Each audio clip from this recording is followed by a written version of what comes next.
Costing, Chapter 11, Standard Costing. Illustration number 1. Learning objective: in this question we are going to study the material cost variances, how to calculate these variances. Let's see the question first.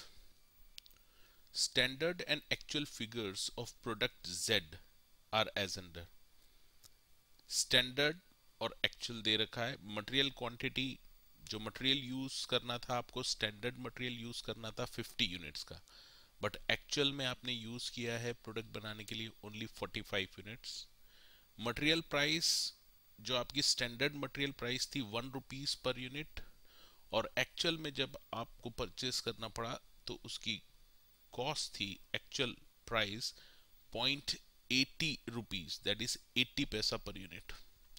Calculate the material cost variance. Before starting this question, you should know the basic concepts of cost variances. Variance का मतलब है standard cost और actual cost में जो difference आ रहा है उसको कहते हैं वेरिएंस. हम अभी जो क्वेश्चन कर रहे हैं वो मटेरियल कॉस्ट वेरिएंस का है. स्टैंडर्ड कॉस्ट और एक्चुअल कॉस्ट में जो भी डिफरेंस आता है उसको बोलते हैं cost variance, material cost variance. ये जो वेरिएंस आता है ये दो रीजन से आता है. या तो प्राइस फ्लक्चुएशन रहते हैं इस वजह से आता है, या फिर क्वांटिटी जो आपने यूज किए वो कम ज्यादा यूज किए, इस वजह से ये वेरिएंस आता है. इसको यूजेस वेरिएंस या क्वांटिटी वेरिएंस भी बोलते हैं.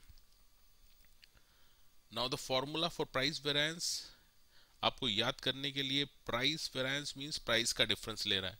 तो standard price minus actual price, standard हमेशा फर्स्ट आता है, standard minus actual price into actual quantity, तो आपका निकल जाएगा price variance. Similarly uses variance या क्वांटिटी वेरिएंस के लिए क्वांटिटी का डिफरेंस लेना है. Standard quantity, actual, again standard quantity पहले लेना है माइनस एक्चुअल क्वांटिटी का difference into standard price. Now with this information we are going to solve this question. Let's solve this. इसके दो तरीके हैं, दो तरीके से आप इसको सॉल्व कर सकते हैं. एक जो सिंपल मेथड है वो मैं आपको बता रहा हूँ टेबुलर फॉर्म में. मटेरियल बैलेंस के लिए आप सबसे पहले ये टेबल बना लो. स्टैंडर्ड कॉलम रहेगा, एक्चुअल और एक हाइब्रिड कॉलम रहेगा. स्टैंडर्ड में सब कॉलम्स रहेंगे, स्टैंडर्ड क्वांटिटी कितनी यूज की और स्टैंडर्ड प्राइस, और फाइनली इसका प्रोडक्ट करके स्टैंडर्ड कॉस्ट. सिमिलरली एक्चुअल में एक्चुअल क्वांटिटी, एक्चुअल प्राइस, और इसका प्रोडक्ट करेंगे तो एक्चुअल कॉस्ट आ जाएगा. एक हाइब्रिड का कॉलम बना लीजिए. हाइब्रिड का कॉलम इसलिए बोल रहा हूं मैं कि इसमें आप एक तो एक्चुअल यूज करते हैं, क्वांटिटी एक्चुअल यूज करते हैं, और प्राइस यूज करते हैं standard. Now with the information given, standard quantity है 50, स्टैंडर्ड प्राइस 1, तो स्टैंडर्ड कॉस्ट आ गई है 50 रुपीज. एक्चुअल क्वांटिटी 45 और एक्चुअल प्राइस था 80 पैसा. इन दोनों को मल्टीप्लाई कर दिया तो आपका आ गया 36 रुपीज एक्चुअल कॉस्ट. इसके बाद ही आपको निकालना है actual quantity into standard price का प्रोडक्ट. एक्चुअल क्वांटिटी है आपकी 45 और स्टैंडर्ड प्राइस है 1, ये आ जाएगा 45. Once you prepare this table, now it is very simple to calculate all the variances.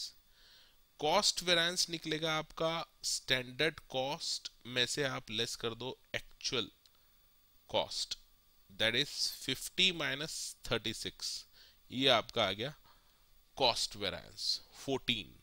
Favourable है.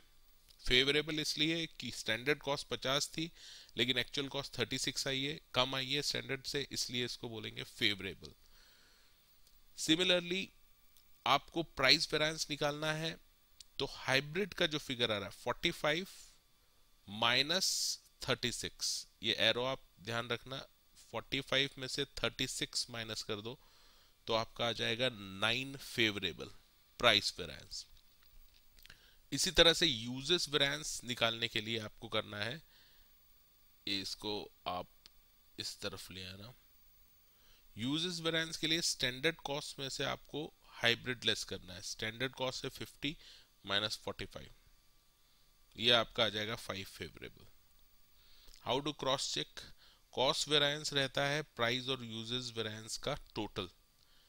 तो कॉस्ट वेरिएंस आ रहा है आपका 14 फेवरेबल, प्राइस आ रहा है 9 फेवरेबल, यूजेस आ रहा है 5 फेवरेबल, इन दोनों का टोटल 14 आ रहा है। तो क्रॉस चेक आप इजीली कर सकते हैं कि आपने सॉल्व किया है, वो करेक्ट किया है या नहीं।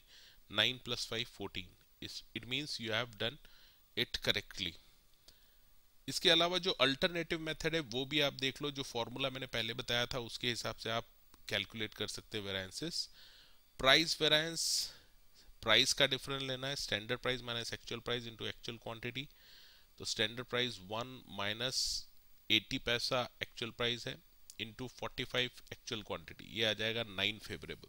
यूजेस वेरिएंस, क्वांटिटी का डिफरेंस लेना रहता है, क्वांटिटी वेरिएंस भी बोलते हैं इसको। Standard quantity minus actual quantity, that is 50 minus 45 into standard price 1, ये आ जाएगा 5 favourable. Material cost variance, standard cost minus actual cost is very simple. Standard cost में से एक्चुअल कॉस्ट लेस करना है। स्टैंडर्ड कॉस्ट आ रही है आपकी 50 और एक्चुअल कॉस्ट आ रही है 36, तो ये आ रहा है आपका 14। This is how you can solve the standard the variances, various variances.